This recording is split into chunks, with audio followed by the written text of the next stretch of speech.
আমাদের লেখাপড়ার উদ্দেশ্যে আমরা ঢাকায় থেকেছি, কিন্তু আমাদের মন পড়ে থাকে অষ্টগ্রামে, পিটনাতে, পিটামনে। আমরা চাই এই স্বতন্ত্র প্রার্থী হয়ে কোনো কোনো দলের লেজুর বৃত্তি না করে আমি যাতে আমার লক্ষ্যকে সামনে এগিয়ে নিয়ে যেতে চাই। আমি চাই আমার এলাকা অষ্টগ্রাম, ইটনা, মিটামনের জন্য কিছু করে দিতে চাই, যেটা আমার বাপ দাদারা করে গেছেন, তারা সারা জীবন মনে রাখে। আমি এমপি হতে হবে বা জনপ্রতিনিধি হতে হবে এমন কোনো কথা নেই, কিন্তু আমি আপনাদের পাশে সব সময় থাকতে চাই। আমি চাই আমার এই অষ্টগ্রাম, ইটনা, মিটামন এলাকার লোকজন একটা সুন্দর শান্তিপূর্ণ সমাজে বাস করুক। তাদের শিক্ষা ব্যবস্থা, পারিবারিক শিক্ষা, সবচেয়ে মূল্যবোধ তৈরি করতে হবে। পারিবারিক মূল্যবোধ যদি আমাদের মধ্যে না থাকে, আমরা কিন্তু ভালো সমাজ দিতে পারবো না। সেই উদ্দেশ্যে আমার কাছে মনে হয় আমি অষ্টগ্রামের মেয়ে হিসেবে এখন আমার সময় এসেছে অষ্টগ্রাম, ইটনা, মিটামন এলাকার জন্য কিছু করার জন্য আমার সময় এসেছে।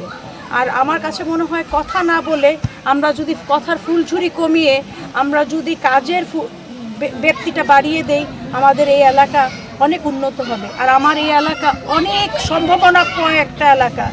এই এলাকার মানুষ অনেক সোজা, সহজ সরল একটা মানুষ, যাদেরকে পাশে নিয়ে আমি কাজগুলো করতে চাই। আমি চাই এই এলাকায় একটা এই স্বাস্থ্যকেন্দ্রে আমি একবার লাস্ট টাইম এসেছিলাম, এসে দেখেছি যে কিছু উপজেলা স্বাস্থ্য কমপ্লেক্সে কিছু কুকুর শুয়ে আছে। আমার খুব কষ্ট লেগেছে।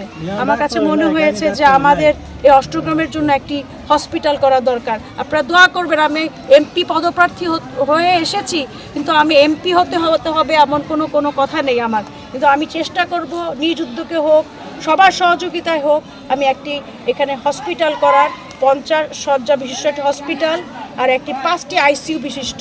আমাদের এই হাওড় থেকে যেই পরিমাণে ধান হয়, আমরা কৃষকদের পাশে থাকতে চাই এবং এখানে মৎস্যজীবীদের পাশে থাকতে চাই।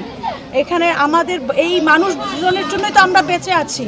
আমরা আজকে ভাত খাচ্ছি, আজকে আমরা মাছ খাচ্ছি, এত ভালোভাবে বেঁচে আছি, কিন্তু এনাদের উপর নির্ভর করে। ওনাদেরকে যদি আমরা সম্মান করতে না পারি, ওনাদেরকে যদি আমরা সাহায্য করতে না পারি, ওনাদের সাথে যদি থাকতে না পারি, আমরা তো কিছুই করতে পারবো না। ওনারা হচ্ছে আমাদের অর্থনীতির ভিত্তি।